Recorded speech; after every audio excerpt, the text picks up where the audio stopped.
Members of the Ethiopian and Eritrean American community and other residents in certain neighborhoods have said they would like to see stronger infrastructure investment and improved school outcomes in their areas. How would you respond to those concerns, and what investments would you prioritize? Sure, yeah, I agree. I mean, I've been working on this for a while.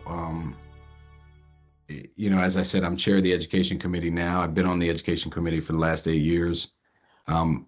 I've put funding in for student well-being initiatives, for wraparound supports like mental health and counselors. I've pushed for more equitable funding for schools that have lower income communities and that haven't always gotten everything. So you have some schools in really wealthy areas that have a big booster club and a big PTA with huge budgets, and not all schools have that. So how do we equalize that? Over the last 2 years, the new superintendent has put a equity fund in place. So for some of the schools that have less money in that area, they get more than other schools. I think that's a good start. We need to do more of that. But basically, if you go to school anywhere in the county, you should know you're going to get a great education. And I think that is true in many places. I will say that sometimes certain parts of the county get a bad rap, but there's really good teachers and really good programming happening in those schools. But we need to make sure the schools, as far as the facilities, the school building, the materials, the access to extracurricular activities, that all of the special programs, that all of that is available all over the county. And I've been pushing really hard on that. Again, that's primarily a school board function, but in the context of oversight over the school system and the budget process, which is where the county council has to fund the schools, and the county executive puts a budget out and suggests how much to fund the schools. In that way, there's a big role to play in kind of working with the school system to make sure there's equity. And we know historically there hasn't been, right? We know certain schools have had access to more special programs. I'd be the first county executive who's actually sued the school system before. So 10 years ago, I sued the school system filed a federal civil rights complaint at the U.S. Department of Education because of the special programs like immersion and magnet. They were perpetuating the same kids being in through sibling preference and other things. And now we've opened those up more and they're more accessible. There's still work to do, but particularly on special education. Some of our students, I have a daughter in special education, some of our students get more or less better access depending on how hard parents advocate, teachers believing that kids have issues. So there's still work to do in that area as well, but I'm very committed to that, and we'll work very hard in partnership with the school system. Yeah, we just, as you know, like most of our community members do live within the east side of the community, and we want to make sure that especially the elementary, middle schools are well invested. The county invests in them. If you compare them with other areas within the county, they do score low, the east side of the county, the elementary, middle schools. We want to see the same effort and time to be put in those areas.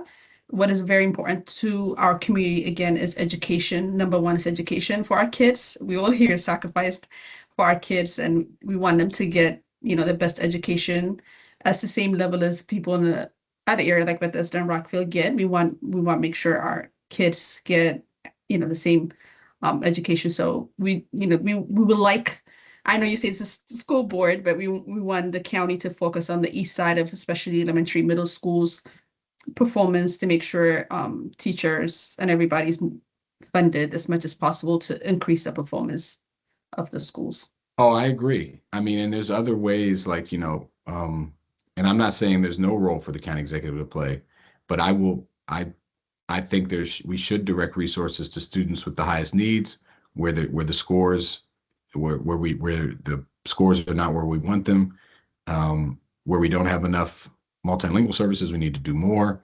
And then the other thing is like with our Health and Human Services Department, there's these programs like, Excel Beyond the Bell and other programs that are in some schools, but not in all schools. I want to make sure every school has an after-school program that's free or very affordable for kids, for example. And there's schools in East County that don't have those, and we need to make sure that they have them. I want to make sure like wraparound services like mental health, food access are available. And most importantly, that the teaching and learning, and that every teacher in that building believes in those students and is culturally prepared to meet them where they are. So absolutely with you on that, and we have work to do. And I think the big lever that the county executive has is the budget. And you can, so the schools need the budget. So you got to work with them to say, hey, you need to be doing X, Y, and Z, even if it is their direct responsibility. It's a relationship where there's a lot of collaboration, and trust me, I'll be very aggressive with that. Okay, I'll go to the next question. Many residents say overall cost of living, including rent, utilities such as electricity, food, medication, property tax, and county fees has become a challenge. What action would you take as a county executive to address this economic pressure while maintaining essential services? Yeah, it's a great question. I think that's a big issue for so many people, affordability right now, and housing affordability is like #1 issue for everybody. So a couple things. There's some things I've already done, and there's more I want to do. I think I mentioned earlier, I passed rent stabilization. So 40% of the county are renters. 60% of Black people, and when I say Black people, I'm talking about African American, that all are in that category. 60% of Black folks are renters in the county, so disproportionately. And so when we capped excessive rent increases, that really helps people stay in their homes. The other thing we did was tied the rent increase to making sure that the property is not in bad shape. So if you're on this list called the troubled properties list, which means you have a lot of violations for mold or rats or mice or roaches, you can't raise the rent. So in 1 year, we saw a 70% drop in properties that were on that list. That means they went in and got and fixed a whole bunch of stuff and made the quality of housing better, which is also important. So we need to protect renters. We need to produce more affordable housing, like that people can actually afford. So that means building smaller units near transit. It means making sure developers pay their fair share, that they don't just build luxury housing that people can't afford, that they also build affordable housing. And the county executive has a big role in putting those deals together. And I also think we need to preserve existing affordable housing. So something that happens sometimes is people will knock down a house that's affordable right now that may be a renter or a homeowner, and then they'll build 2 like townhouses that are super expensive that no one can afford. So that's bad for the housing side because that raises property taxes for everybody, and it's harder for people to afford. So we need to produce more housing that's affordable, protect renters, and preserve existing affordable housing. So that's a big part on the housing side. And then to your point of, I think the other part of the question was just, what was the other part of the question? I'm sorry, I want to make sure I answered it. Was utilities. Utilities, yeah. So the county level it's really difficult. We don't regulate, with some exceptions. We do set the ability of WSSC. The county executive does appoint members to the water board. So I'll make sure I'll be putting people that are going to keep those rates low. The problem is we have really old pipes, and so they haven't always managed their ability to upgrade those. So you got to balance that. Pepco and electricity, that's like a statewide regional issue. The governor's been working on that. Pepco buys their power from this PJM. If you've heard about this, and we're in there with Pennsylvania and other mid-Atlantic states.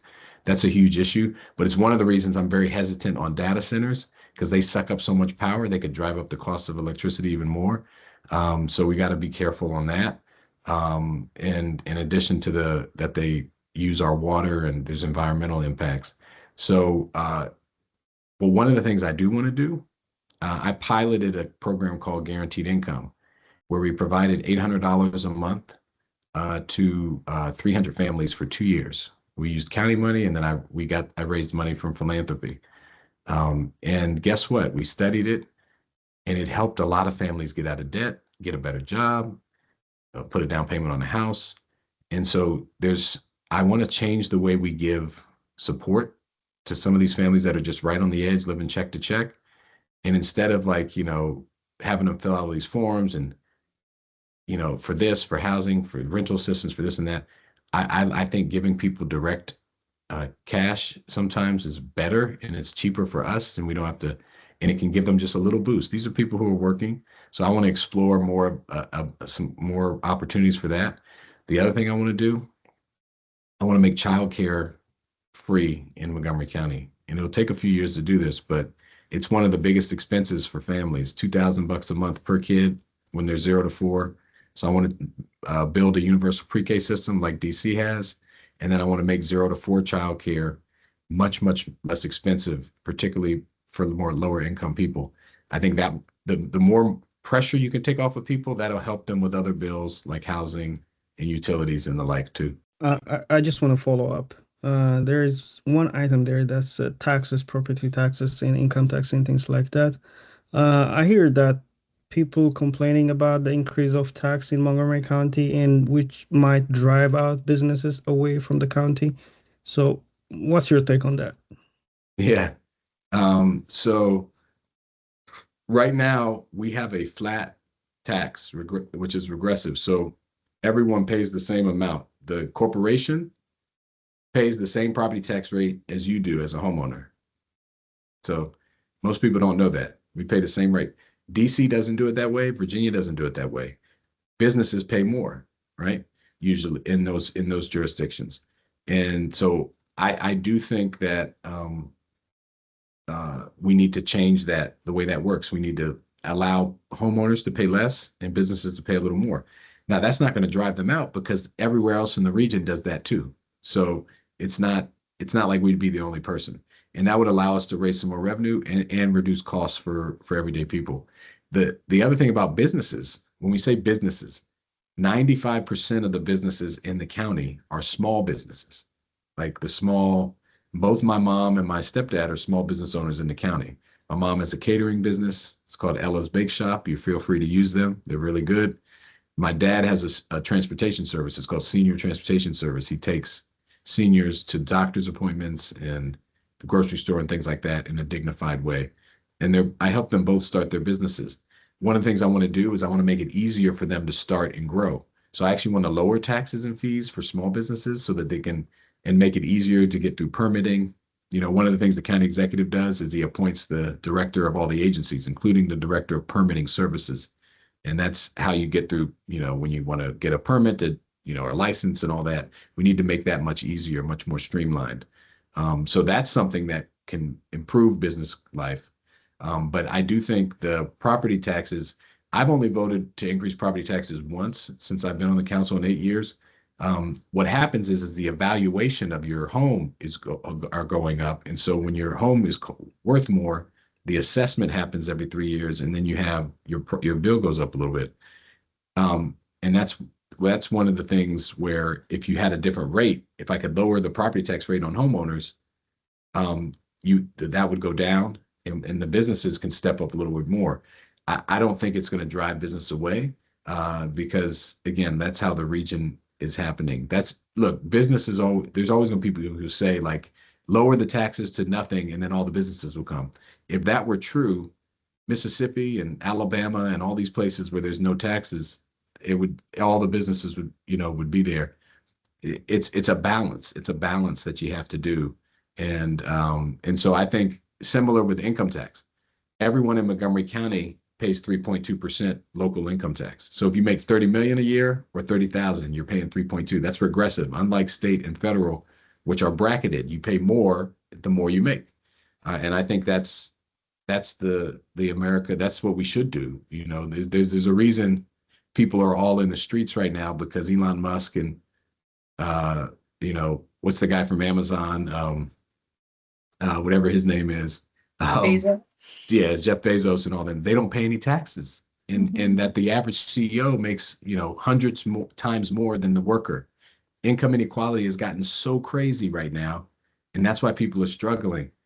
So we have to right size that. So I do think I'm not looking to raise taxes on people. I'm looking to lower taxes for small businesses and working families. But I think we do have to have a more bracketed system so it's more balanced. Some residents have said they would like to see improvement in government efficiency. What reforms would you prioritize to improve efficiency and accountability of county operation? Yeah, that's a great question. So I agree. You can always be improving and being more efficient. One of the things I want to do as soon as I become county executive is do a kind of a review of all the regulations and with that impact, particularly impacting business. Where are we inefficient? What's taking too long? What are our timelines? What are the complaints that we hear the most often? And then put in some reforms around those. One of them that, for example, is duplicative regulation. If the state requires it, the county doesn't need to require it too. That's okay. We can rely on the states checking it. So that can speed up timelines. The other thing is using technology, right? So the private sector is quickly adapting and picking up using technology, using AI to automate and move systems and things that could were taking a lot longer, faster. I think there's some things that we could take advantage. I'll give you a small example.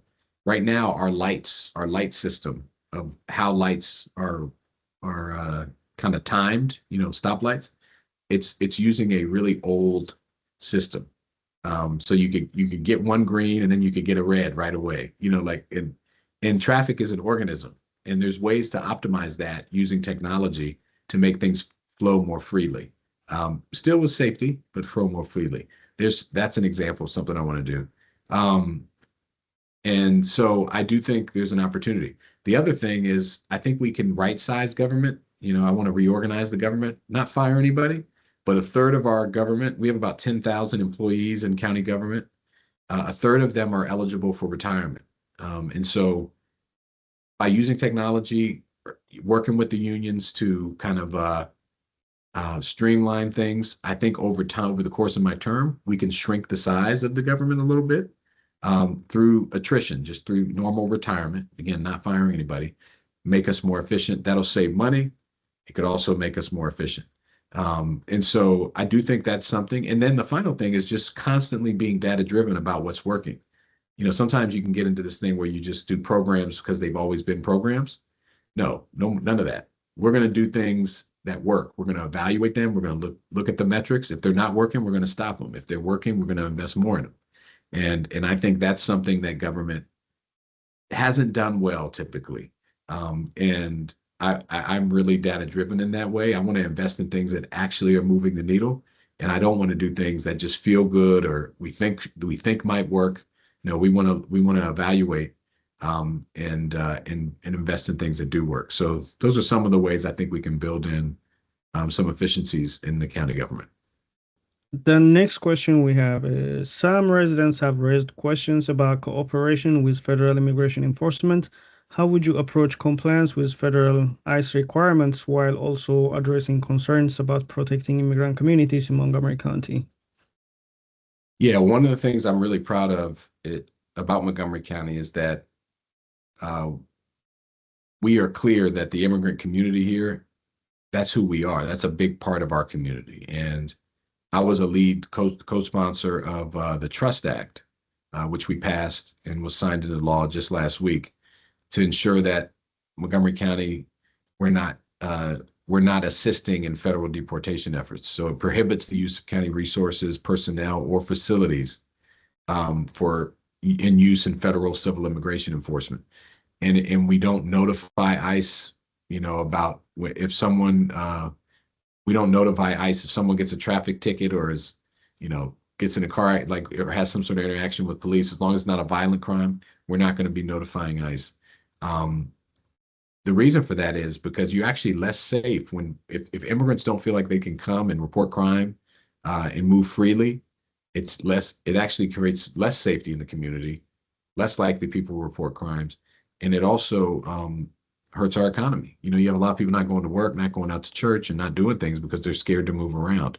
And so we've taken a strong stance. I've introduced a bill called the Unmask ICE Act. So it says if you're in law enforcement, federal, state, or local, you can't wear masks in our county. Part of being accountable and having community policing is making sure people know who you are. And we've seen these folks use these masks and try to hide their identity and just drive fear in people. So I will do everything I can to strengthen the community and make sure they know that our law enforcement, our county, is not going to be a party to that, and that people know their rights. We've been working with rapid response networks with community partners like you. I think will be important to get information out to communities who are scared and might not know what's going on, because we're at the front end of this, not the back end. Unfortunately, there's going to be more of this activity, and I think the county executive will have a big role to play in making sure the public knows where we stand, what we're going to focus on, and that we're going to stand up for our immigrant families, because that's a big part of who we are as a community. Thank you. I know you answered earlier about childcare. This one is regarding the recent school closure due to the storm. It says, during recent school closures, many working parents reported difficulty securing childcare. What role do you believe county government should play in supporting families during closures or disruptions? Yeah, that's a good question. Obviously, the childcare I was talking about was when kids, like for kids before they are eligible for school. This sounds like it's talking about kids that are already in school. That I'd have to think about more. I'm not. One thing I'll say is that we have to communicate as early as possible to parents, like what's going to happen, and make sure that they have enough time to plan. Two, I would say, I do think there is a way to set up, when it's weather and no one should be out, it can be hard to try to set up other things, because a lot of times when the schools are closed and it's really bad, county government will be closed, other facilities would be closed too. But I do think there are things that we can do. For example, we have food distributions that we were still doing for families that needed it during the storm when school was out, because a lot of kids rely on the school meals. I think people forget Montgomery County, half of our kids are in poverty. And that doesn't mean they can't learn. I was a kid in poverty, but that just means they require more resources. So I would have to see about how we could set that up. I mean, let's try to keep kids in school as much as possible, but when there are long breaks, making sure that parents have access to what is open and what's available, doing more asynchronous, like kind of digital learning, where kids like have to, kind of check in and do some work and do some more remote learning. I think maybe that's something that could be kind of factored in. But look, it's difficult. I got 4 kids. I know having them all, but I'd be open to it. Can I clarify that question a little bit? Because a few of us within the community were discussing that in that week.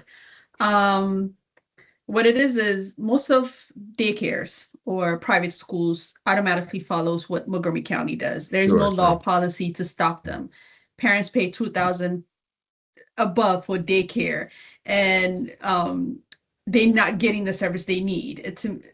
Most parents feel like there should be some kind of legislation or law to say, we're not saying not follow Montgomery County, but if you're not providing the same services like school buses, or you should be cleaning your parking lot, this daycare should be prepared for the snows, not automatically follow the school district and close the schools. Like people who have like a 1-year-old, 2-year-old were automatically shut down. These kids don't go to school, they go to daycare, but the daycare choose to follow the school district. And there's no law to stop these private entities to say, hey, you should implement your own safety, or you should be ready for the snows, clean up your parkings, enforce these private schools or daycares, enforce them, to clean up their parking lots and to open up, as long as parents pay the paying ones. I think there should be some kind of policy implemented in there.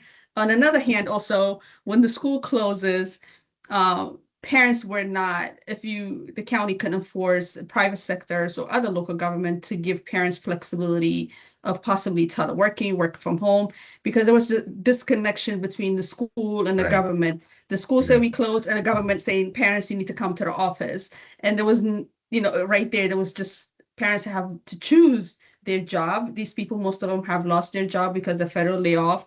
And then they just found a job, they just secured a job. And all of a sudden, for a week, because of the school shutdown, they have to miss work. So a lot of the concern with the parents that week, frustration was that I'm one of the parents, but I didn't face most of the things, but I have, we discussed this as I hosted live on TikTok. A lot of parents were frustration was there was no communication between the schools and local government to give parents this flexibility and make working parents friendly, the county being working parents friendly. They just felt like when that happened, it was just parents were not considered. Yeah, I appreciate that. Yeah, I mean, so that's helpful clarification. I mean, look, schools and work have been mismatched for a while. Like, why do we end school at 3 o'clock when work doesn't end till 5 or 6 o'clock? I mean, so there's always this kind of like incongruence that is out there. And I think as a society, we need to like reckon with that. Like, I do think as a model employer, we allow telework. I think allowing flexible schedules, I think that's all really important for county government, and building on that is good. I also think things like, making sure that there's mandatory paid sick leave, which, the county has, or making sure that there's federal FMLA leave for everybody, that every private business has to do that.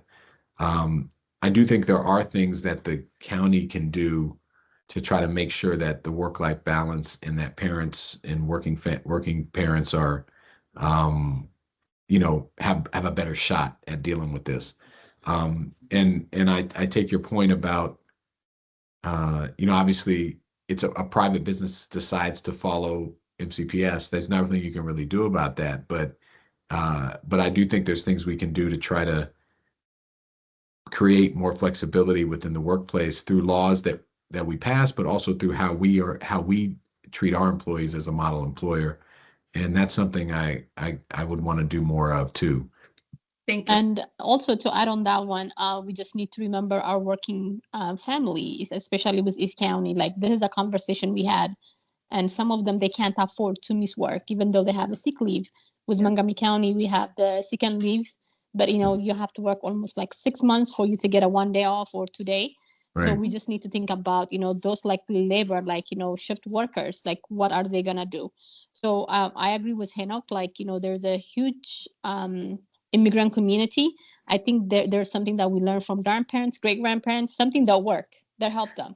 So I think getting involved with the community is one thing that we can work. Is not only just the government responsibility. I feel like it's a community, but it should be a collaboration between the government and the community. Absolutely. Mm-hmm. Yeah, all the best things are a collaboration, between government and community. One of the things I actually want to do with seniors, I know we're not seniors on here, but we will be, and we know seniors. Mm-hmm. There's a lot of seniors that want to help out, like with kids, for example, like volunteer or tutor, but they don't have the transportation. They don't have like the background checks and all that stuff like Henok was talking about. I think the government, we could fund nonprofits or other, to help get people to schools. We have 211 schools. Imagine if we had like a senior tutoring program at every school, and there's, that's the fastest growing population here is actually seniors. So like, how do we create an infrastructure to get all those folks helping? And it helps them because they feel, useful and engaged, and it helps the students as well. That's an example of something where I think we could build out a program. It wouldn't help in the snow situation, but it would, I think it could be another way to help give support to working families and help seniors have a higher quality of life too. So the next one is, some small business owners have say they face rising, I think you already answered it this one, rising operation costs, regulation, requirement. What changes, if any, would you propose to support local small businesses? Yeah, I think I talked about this a little bit, but basically removing duplicative regulation. You can get specific this time. Like, there you go. The sure. Specific changes that you try to implement. Sure, yeah. Well, like I said, putting a good director of permitting in. There's some taxes and fees. Like if you want to get a certain licenses, I want to review all of those and see if I can lower some of them so they're cheaper, right? Like when you go to get your permit for your fire inspection, for example, like, how do we lower some of those costs?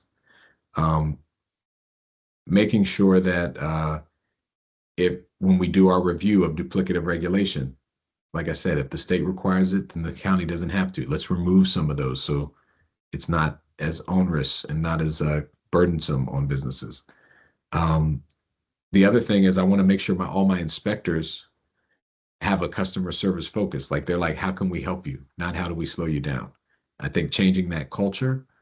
Then there's timelines, putting more timeline on us to turn around and respond quicker, right? So not just saying we can take 60 days. No, we should do it in 30 days, just pushing ourselves to because time is money to move faster.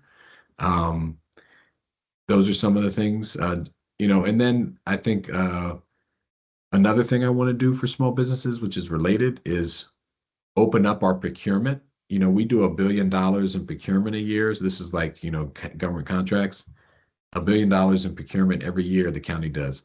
One of the things I've worked on as a council is I've raised the amount that goes to small businesses through our small business reserve program, small minority women-owned businesses. I want to keep pushing that because that can be a good way to provide support for businesses. So yeah, those are some of the things. And I'll also set up like a small business advisory council to, there's an organization called the MoCo Small Business Alliance. I work with them. But I think I'd like to have constant feedback on how we're doing and things that we could, improve. So those are some things that I'm thinking about now. Montgomery County is home to a diverse range of cultures, including a large Ethiopian and Eritrean and African diaspora community. Is there a cultural tradition, food, music, or local gathering that you especially enjoy or that has helped you better understand this community? Oh yeah, that's a tough one because there's so many cultural things I like. I'm gonna stick to your community. Obviously, I'm part of the African immigrant community as a Nigerian American. Everyone always thinks I'm Ethiopian though, so and I always you have that look, yeah. I have that look. I always tell people when you mix Nigerian, West African, and white, you get Ethiopian. So that's what I. So I just in joking with folks, but so I love all the food that we have here. I love Ethiopian food too, so I'm a big fan. I love West African food. I love that. Silver Spring is like Little Ethiopia now, and like, or, East Africa, like there's so many small businesses thriving. We've done so many events. I have so many friends over there. I would say,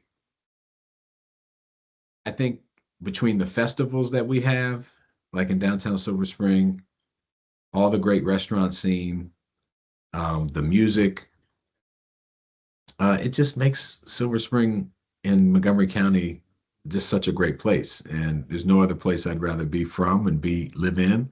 As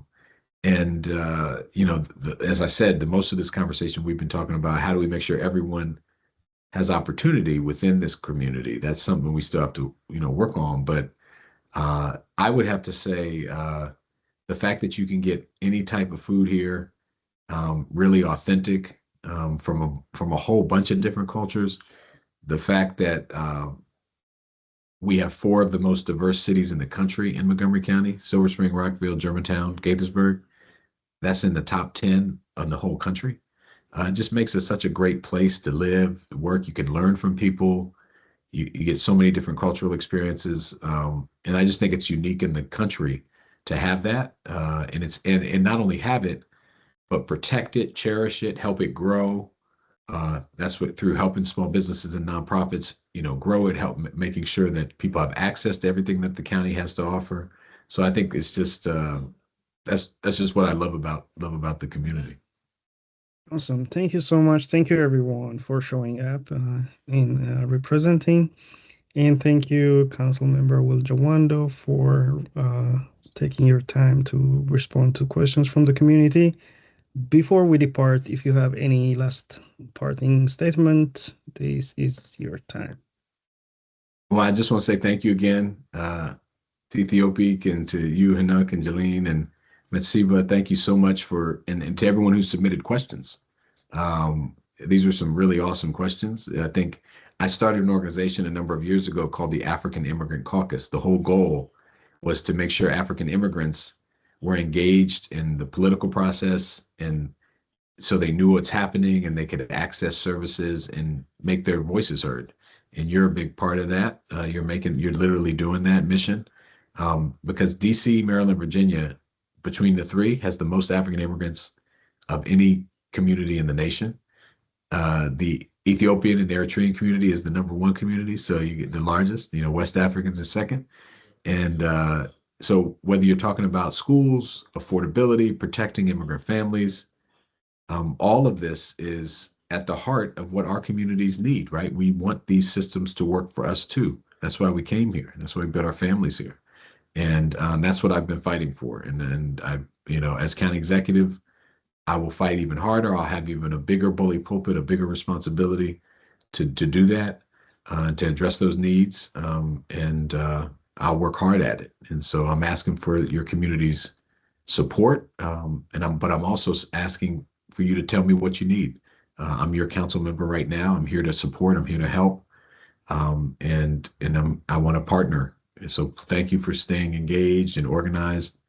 And I'm confident that together we can build a stronger Montgomery County for all of our families. So thank you for having me, and I hope to earn your vote. Good luck. Thank you. Thank you.